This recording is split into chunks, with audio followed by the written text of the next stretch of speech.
শেষ ম্যাচ ডেতে Real Madrid ও Borussia Dortmund quarter ফাইনালে ওঠার মধ্য দিয়ে শেষ হয়েছে ফিফা ক্লাব বিশ্বকাপের রাউন্ড অফ 16-এর ম্যাচগুলো।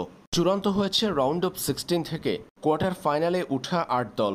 কে কার প্রতিপক্ষ, কখন অনুষ্ঠিত হবে ম্যাচ, সবকিছু নিশ্চিত হলো এবার। দ্বিতীয় রাউন্ড থেকে কোয়ার্টার ফাইনাল নিশ্চিত করেছে ব্রাজিলের দুই ক্লাব, পালমেরাস ও ফ্লুমিনেন্স। এছাড়াও আছে ইংল্যান্ডের চেলসি, ফ্রান্সের পিএসজি, জার্মানির বরুসিয়া ডর্টমুন্ড ও বায়ার্ন মিউনিখ, স্পেনের রিয়াল মাদ্রিদ। কোয়ার্টার ফাইনালে কঠিন লড়াইয়ের মুখোমুখি হবে রিয়াল মাদ্রিদ। স্পেনের ক্লাবটি মুখোমুখি হচ্ছে বরুসিয়া ডর্টমুন্ডের। বায়ার্ন মিউনিখকে পরীক্ষা দিতে হবে বর্তমান ইউরোপ চ্যাম্পিয়ন পিএসজির বিপক্ষে। ফরাসি জায়ান্টরা কোয়ার্টার ফাইনালে মুখোমুখি হবে বায়ার্ন মিউনিখের। ব্রাজিলিয়ান ক্লাব পালমেরাস পড়েছে ইংলিশ জায়ান্ট চেলসির বিপক্ষে। এছাড়াও সৌদি লীগের দল আল হিলাল কোয়ার্টার ফাইনালে মুখোমুখি হবে ব্রাজিলিয়ান আরেক দল ফ্লুমিনেন্সের। আগামী ৪ জুলাই বাংলাদেশ সময় রাত ১টা অর্থাৎ ৫ জুলাই অনুষ্ঠিত হবে আল হিলাল ফ্লুমিনেন্স ম্যাচটি। এরপর ৫ জুলাই সকাল ৭টায় অনুষ্ঠিত হবে পালমেরাস চেলসির মধ্যকার লড়াই।